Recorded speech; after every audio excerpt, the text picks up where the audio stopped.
માગણી આ બધા સભાને અને આજે હું આપ બધાને સંત અહીંયા બિરાજે છે આપ બધાને ખમાગણી અને દંડવત પ્રણામ.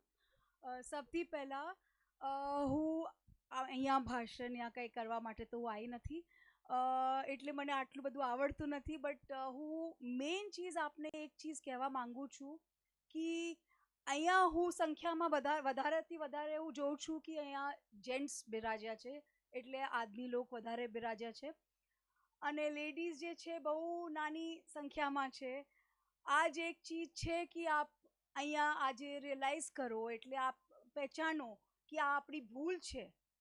જ્યારે જે પણ ડિપાર્ટમેન્ટ છે માતાજીના યા ભગવાનના, એના અંદર આપ જોશો તો સરસ્વતી છે તો લેડીઝ ડિપાર્ટમેન્ટ છે, લક્ષ્મી છે તો લેડીઝ ડિપાર્ટમેન્ટ છે, અને પછી ભવાની છે તો શક્તિ છે તો આપણા લેડીઝ ડિપાર્ટમેન્ટ છે. તો શું કામ અહીંયા આ બધી સંખ્યામાં લેડીઝ ઓછી છે?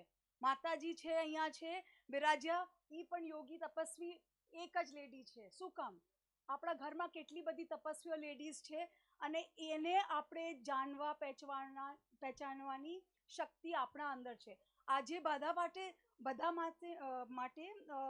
સમજ શક્તિ છે એ બહુ વધારે મૂલ્યની છે. જે આપણે કહીએ છીએ કે શૈન શક્તિ જોઈએ, રાજપૂત સમાજ ખાસ કરીને આપણા ઘરમાં બધા લોકો શું કહે છે, શૈન શક્તિ જોઈએ છે, મર્યાદા રાખો, ઓલું કરો. આ કંઈ કામની નથી. શૈન શક્તિ જગ્યાની છે, બટ સમજ શક્તિ વધારે એની મતલબ આપને સમજ હોવી જોઈએ કે આ જ અમારી શક્તિ વધારેથી વધારે ઇમ્પોર્ટન્સ છે. હું જ્યારે મારા લગ્ન થયા, હું ભણેલી આટલી બધી નહીં હતી, કેમ કે મને ભણવામાં કોઈ રસ નહોતો. હું જ્યારે પણ ક્યાં પણ જાઉં તો મને આવું હતું કે હું શિકાર કરવા નીકળી જાઉં, કે રમતમાં નીકળી જાઉં, કે મજા કરવાનું. બધું મારા નાનપણથી આ જ જોયેલું હતું કે અમારા ઘરમાં બધા જાઓ, બે સસલા મારીને લઈ આવો, તીતર મારીને આ બધું ખાઈ પીને મજા કરો. નાનપણથી આ જ જોયું હતું. અને સાંજે હોય તો બધા દરબાર હોય તો દારૂ પીએ અને બધું મજા કરે. આવી રીતે અમે નાનપણથી જોયું હતું ને એવી રીતે જ અમે. અને લગ્ન કરીને હું પાછી ગુજરાતમાં આવી ત્યારે મને લાગ્યું કે મને કંઈ કમી છે, મારામાં જ કોઈ કમી છે. એટલે મને આવડે બધું, હું બોલવામાં બધું આટલી બધી ચોખ્ખી નથી બધું, બટ મને ગુજરાતી આટલી બધી સમજ નથી કેમ કે હું રાજસ્થાની છું. પણ મને મારા જે હસબન્ડ છે, એટલે મારા જે યુવરાજ સાહેબ ચૂડા છે એ, અને મારા ભાઈ દાતા દરબાર સાહેબ, એ બે જણા મને છે ને મને આગે વધવાનું મને એક માર્ગદર્શન દીધું. મારા હસબન્ડે મને કીધું મારા કે આપ જાઓ, આપ શીખો, ભણો. તો હું બધું મને એક મોકો મળ્યો અને મને મારા સસરા જે છે સસુરજી બાપુ સાહેબ, એ મને કીધું કે યુ ગો સ્ટડી. તો હું જે સ્કૂલમાં હું કાયમ ફેલ, એટલે મને ચોપડી ખોલવાનું મન જ નથી. આજની તારીખમાં હું ઇન્ડિયન સ્કૂલ ઓફ બિઝનેસથી હું પ્રથમ આવેલી છું, જેમોલોજીકલ ઇન્સ્ટિટ્યૂટ ઓફ અમેરિકાથી નંબર 1, એક વખત નહીં 5 વખત.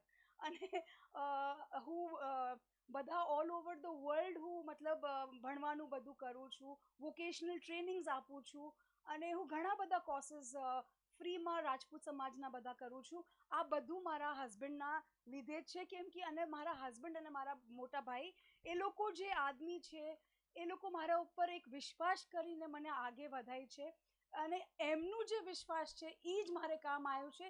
એટલે આપ બધા જે જેન્ટ્સ અહીંયા બિરાજ્યા છો, આપના જે ઘરમાં દીકરી હો, એને બધા કહો છે કે લજ્જા આપો, મર્યાદા રાખો.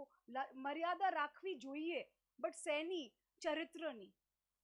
ભણવાની રજા નહીં જોઈએ, આપણે ઘરથી બહાર નીકળવાની રજા નહીં. મર્યાદા એ આજે રીલો બનાવે છે, બધું કરે છે, એ એક જગ્યા છે એન્ટરટેનમેન્ટ માટે. બટ જે એ જ રીલોથી આપ શીખી શકો છો, જેમ કે કોર પોડકાસ્ટ હોય. મારા હસબન્ડ દરરોજ હું ગાડીમાં નીકળું એમના સાથે, મને લવ સોંગ્સ લગાવવા હોય તો કે નો, we will listen to core podcast. તો આજે એમના લીધે જ હું એમને થેન્ક યુ બોલવા માંગુ છું. એટલે મારા ઘરમાં જે જેન્ટ્સ છે એના સપોર્ટથી જ, અને એના મારા ફાધર હતા, એ કાયમ મને નાનપણથી મેયો કોલેજમાં, સોફિયા કોલેજમાં, બધી જગ્યા બેસ્ટ એજ્યુકેશન મને આજે આપ્યું છે. એટલે આજે હું આપણે આગે અહીંયા ઊભી છું, અને એ જ હું આપ બધાને બહુ થેન્ક યુ બોલવા જ માગું છું કે આપે મને અહીંયા બોલાયા. અને હું મનમાંથી બધાને વિનંતી કરું છું કે આપ બધા જેટલું આપ એજ્યુકેશન માટે આપ હાથ લાંબુ કરીને એમને દાન કરી શકો યા એમને કોઈ પણ સારી શિક્ષા આપી શકો યા કોઈ પણ મોરલ સપોર્ટ આપી શકો તો જરૂર આપજો. એને આપ બધા જે મંચ ઉપર બિરાજ્યા છો બધાને બહુ બહુ થેન્ક યુ. જય માતાજી, જય મા ભવાની, જય મા અંબે.